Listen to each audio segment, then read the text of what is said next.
selamat siang, selamat sore, dan selamat malam. Pada diskusi pada hari ini kita akan membahas tentang teori perkembangan dari sudut pandang moral. Baik, untuk materi yang pertama adalah perkembangan moral dan sosial dari peserta didik. Proses perkembangan sosial moral peserta didik selalu berkaitan dengan proses belajar. Konsekuensinya, kualitas hasil perkembangan sosial peserta didik sangat bergantung pada kualitas proses belajar peserta didik di lingkungan keluarga, masyarakat, maupun lingkungan yang lebih luas. Hal ini dapat dikatakan bahwa proses belajar itu sangat menentukan kemampuan peserta didik dalam bersikap dan berperilaku sosial yang selaras dengan norma yang berlaku. Seperti contoh norma agama, norma tradisi, norma hukum, dan yang lainnya. Kita dapat mengambil contoh seorang anak yang dilahirkan di keluarga yang norma tradisinya sangat kuat. Dari kecil otomatis anak itu akan didoktrin atau diajarkan oleh keluarganya untuk mengenai tradisi-tradisi yang benar atau tradisi-tradisi yang sudah dianutnya selama ini. Secara tidak langsung, anak melalui proses belajar ini akan memahami tentang tradisi tersebut dan akan terbawa ke lingkungan sosial, sehingga perilaku sosial anak ini dapat terlihat bahwa anak tersebut berkembang dari keluarga atau lingkungan yang mengerti tentang tradisi.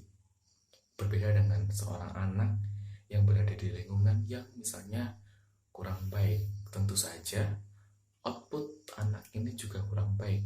Hal ini juga dipengaruhi oleh lingkungan yang ada di sekitar kita. Baik, selanjutnya adalah perkembangan moral versi Piaget. Studi yang dilakukan Piaget adalah melakukan observasi terhadap sejumlah anak yang bermain kelereng dan menanyai mereka tentang aturan yang mereka ikuti. Jadi dengan cara itu seorang anak itu dapat lebih berpikir tentang bagaimana aturan bermain kelereng tersebut. Anak lebih dituntut untuk dapat berpikir kreatif atau berpikir dengan tingkat yang lebih tinggi. Tahap perkembangan moral versi Piaget pada usia 4-7 tahun, tahap yang dilalui adalah realisme moral atau pra-operasional dengan ciri khusus pertama, memusatkan pada akibat-akibat peraturan. 2. Aturan-aturan tidak berubah. Dan 3. Hukuman atas pelanggaran bersifat otomatis. Lalu pada usia 7-10 tahun, anak pada masa tahap transisi atau konkret operasional. Ini dapat ciri khususnya adalah perubahan secara bertahap. Kepemilikan moral tahap kedua, ini adalah masa-masa transisi di mana anak-anak masih terbawa pada tahap yang pada usia 4-7 tahun dan 7-10 tahapnya masih tercampur itu. Untuk usia 11 tahun ke atas itu maksud saya dinamakan tahap otonomi moral, realisme, dan res prioritas atau formal operasional dengan ciri khusus mempertimbangkan tujuan-tujuan perilaku moral. Dan yang kedua adalah menyadari bahwa peraturan moral adalah kesepakatan tradisi yang dapat berubah. Baik, untuk materi selanjutnya akan dijelaskan oleh teman saya. Untuk perkembangan selanjutnya yaitu perkembangan moral versi Colbert. Menurut Colbert, perkembangan sosial dan moral manusia terjadi dalam 3 tingkatan besar yang meliputi, untuk yang pertama, tingkat moralitas pra-konvensional, yaitu tingkat ini individu tidak memperlihatkan internalisasi nilai-nilai moral. Contohnya, jika seseorang itu dapat berbuat baik, maka orang tersebut akan mendapatkan sebuah hadiah. Namun jika sebaliknya, orang tersebut akan mendapatkan sebuah hukuman. Dalam fase perkembangan ini disebut fase perkembangan prayuwana, yaitu pada usia 4-10 tahun yang belum menganggap bahwa moral sebagai kesepakatan tradisi sosial. Lalu yang kedua adalah tingkat moralitas konvensional, yaitu membandingkan dengan pandangan dan harapan masyarakat. Nah, pada tingkat moralitas konvensional ini, seseorang masuk kepada fase perkembangan Yuana pada usia 10-13 tahun yang sudah menganggap moral sebagai kesepakatan tradisi sosial, berbeda dengan moralitas prakonvensional tadi yang belum menganggap moral sebagai kesepakatan tradisi sosial. Lalu tingkat yang terakhir adalah tingkat moralitas pasca konvensional, yaitu ketika manusia itu telah mulai memasuki fase perkembangan Yuana dan pasca Yuana pada usia 30 tahun ke atas, biasanya pada fase remaja yang memandang moral lebih dari sekedar kesepakatan tradisi sosial. Lalu perkembangan yang selanjutnya, perkembangan sosial dan moral menurut teori belajar sosial, yaitu pengertiannya, teori belajar sosial dan moral yang dilakukan oleh peserta didik merupakan proses perkembangan dalam diri yang memberikan pembiasaan dan menanggapi atau merespon suatu hal. Berikut ini adalah prosedur-prosedur atau langkah belajar sosial dan moral. Yang pertama adalah conditioning, yaitu pemberian sebuah penghargaan atau hukuman. Di sini peserta didik diminta untuk mempelajari perbedaan antara perilaku yang mengakibatkan sebuah hukuman dan perilaku yang menghasilkan sebuah ganjaran. Dan di sini peserta didik itu diminta untuk berpikir lebih kritis dan kreatif, seperti itu. Lalu yang selanjutnya akan dijelaskan oleh teman saya. Yang kedua ada imitation atau imitasi. Proses imitasi atau peniruan yang menunjukkan kemampuan seseorang dalam melakukan perilaku sosial dan moral, bergantung pada pandangan siswa terhadap siapa yang menjadi model atau tokoh yang ia tiru. Misalnya saja guru favoritnya. Kualitas imitasi, tingkah laku sosial dan moral seseorang dapat dilihat dari bagaimana tokoh yang ia jadikan contoh itu piawai dalam melakukan sesuatu hal. Istilah moral sendiri berasal dari bahasa Latin, yaitu mos yang berarti adat istiadat, kebiasaan, peraturan, atau tata cara kehidupan. Moral merupakan kesiapan seseorang dalam menerima dan mengikuti aturan, nilai-nilai, serta prinsip moral dalam kehidupan. Contoh tingkah laku yang bermoral yaitu menjaga kebersihan lingkungan, menaati aturan yang berlaku, menghargai pendapat orang lain, serta berbuat baik kepada setiap orang dan hal positif lainnya. Sikap yang harus dimiliki orang tua untuk memantau perkembangan moral dan sosial peserta didik. Yang pertama, konsisten dalam mendidik. Orang tua dapat memberikan ajaran dalam bertingkah laku dan bersikap, seperti harus berbicara sopan kepada orang yang lebih tua, bersikap ramah terhadap semua orang, dan memberi salam ketika berkunjung ke rumah orang lain. Tentu saja ajaran dalam bertingkah laku dan bersikap ini berlaku dalam jangka waktu yang panjang. Oke, baik. Yang kedua adalah sikap orang tua dalam keluarga. Sikap yang dimiliki oleh orang tua secara tidak langsung dapat mempengaruhi perkembangan moral anak. Hal tersebut sebagai proses imitasi atau peniruan. Sebagai contoh, orang tua yang memiliki sifat yang keras akan membuat anak menjadi disiplin, namun juga bisa memiliki sifat yang keras kepada orang lain, karena ia meniru apa yang telah ia saksikan dan terima di dalam kehidupannya. Terkadang orang tua menuntut anak atau mendidik anak dengan cara yang mereka anggap benar, tapi ternyata anak menerimanya berbeda, sehingga output yang terjadi tidak sesuai yang diharapkan oleh orang tua. Ini menjadi suatu kekhawatiran tersendiri di dalam keluarga atau orang tua tersebut, menurut saya, karena ini ketika anak dididik orang tua dan berhasil, maka orang tua tentu bangga karena didikannya mempengaruhi moral anak menjadi baik.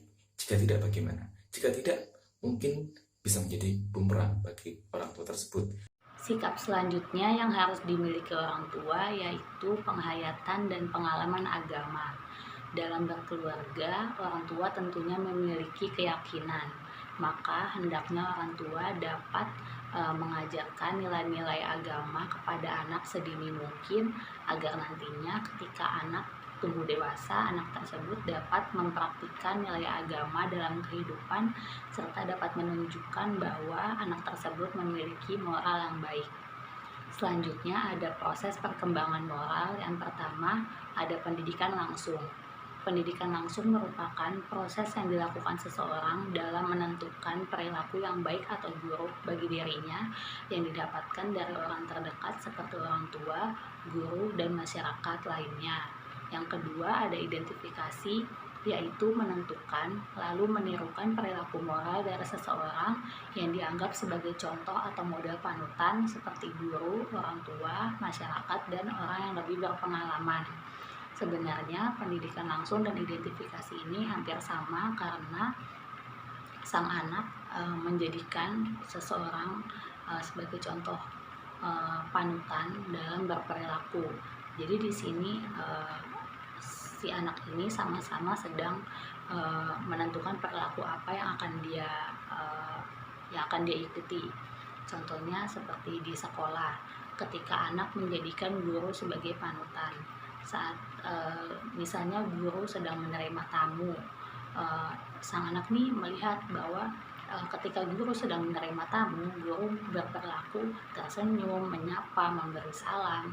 Ketiga hal ini yang dijadikan anak sebagai contoh ketika nanti misalnya dia mendapat tamu juga, kedatangan tamu, dia juga harus melakukan ini karena apa yang dilihat ini positif. Kemudian yang ketiga ada proses coba-coba, yaitu berperilaku secara acak atau perilaku yang tidak pernah dilakukan, yang hanya dilakukan untuk mengetahui apakah perilaku tersebut mendatangkan hal yang baik atau yang buruk bagi dirinya. Dengan mencoba-coba, anak ini dapat mengetahui apakah perilaku yang akan ia lakukan ini berdampak positif atau negatif bagi dirinya. Ketika ia berperilaku dan perilaku tersebut mendatangkan atau berdampak positif bagi dirinya, perilaku tersebut akan tetap ia lakukan kepada orang lain. Selanjutnya, kita akan memasuki perbedaan teori perkembangan sosial dan moral peserta didik menurut A. Bandura dan E. Colbert. Baik, aspek yang pertama adalah tekanan dasar. Menurut A. Bandura, perilaku bergantung pada pengaruh orang lain dan kondisi stimulus, yaitu seorang siswa yang dapat belajar jika kondisi kelas tenang dan tidak ramai, berbeda dengan sebaliknya dengan seorang siswa yang bisa belajar dalam kondisi ramai maupun tenang. Jadi dalam aspek ini merupakan perbedaan suasana yang terjadi. Ada seorang siswa yang bisa belajar jika kondisi tenang dan sebaliknya ada seorang siswa yang bisa belajar dengan kondisi ramai. Selanjutnya, menurut Al Colbert, yaitu pemikiran sebagai perilaku kualitatif dalam perkembangan. Yang dimaksud adalah siswa yang selalu memikirkan segala sesuatu sebelum bertindak. Yang kedua adalah mekanisme perolehan moralitas. Menurut A. Bandura, hasil dari conditioning dan modeling, yaitu maksudnya siswa dapat mengerti kesalahan yang ia lakukan setelah mendapati hukuman. Lalu menurut E. Colbert, yaitu berlangsung dalam tahap-tahap yang teratur dan berkaitan dengan perkembangan kognitif. Maksudnya adalah berjalan sesuai dengan tahap perkembangan dari kognitif siswa. Selanjutnya, yang ketiga adalah perolehan moralitas. Menurut A. Bandura, belajar berlangsung sepanjang hayat dan ada perbedaan usia perolehan. Contohnya, pembelajaran setiap siswa satu dengan lainnya memiliki perbedaan dan batasannya masing-masing, walaupun dilakukan atau dilaksanakan secara bersamaan. Menurut E. Colbert, proses belajar berkesinambungan sampai masa dewasa dan dapat diterapkan dalam usia-usia tertentu. Pembelajaran yang didapat oleh siswa dapat bertahan sampai dengan masa dewasa dan nantinya dapat diterapkan saat siswa tersebut sudah beranjak ke masa yang lebih dewasa lagi. Yang keempat adalah kenisbian kebudayaan. Moralitas bersifat nisbi secara kultural. Maksudnya adalah perilaku moral siswa yang memiliki sifat yang nisbi dan berkembang secara kultural. Nilai-nilai moral dan tahapan perkembangan bersifat universal. Nilai moral yang diterima setiap siswa dapat berkembang dan bersifat menyeluruh. Yang kelima, pelaku sosialisasi. Model-model yang sangat berpengaruh, contohnya orang-orang dewasa dan teman-teman yang dapat menyalurkan ganjaran dan hukuman. Maksudnya adalah setiap orang yang ditemui oleh siswa, baik itu orang tua, teman, dan lain sebagainya, yang memiliki pengaruh sangat besar. Orang-orang yang berada pada tahap perkembangan yang lebih tinggi memiliki pengaruh yang sangat besar. Pelakunya merupakan orang yang sudah memiliki ilmu yang lebih tinggi dan bersifat dewasa dan memiliki pengaruh yang sangat besar. Yang keenam, implikasi untuk pendidikan. Guru harus menjadi teladan yang baik dan mengajar setiap perilaku siswa yang memadai. Maksudnya adalah seorang guru harus menjadi teladan bagi siswanya dan mengajarkan siswanya dengan baik sesuai dengan pendidikan karakter. Guru harus berusaha merangsang agar mencapai tahap perkembangan selanjutnya dan menjelaskan ciri perilaku moral pada tahap tersebut. Yang dimaksud adalah guru lebih memancing dan merangsang siswa agar siswa dapat berkembang ke dalam proses selanjutnya. Namun, guru juga harus memberikan sebuah penjelasan mengenai ciri-ciri sebuah perilaku moral seperti apa. Sekian presentasi dari kami, terima kasih.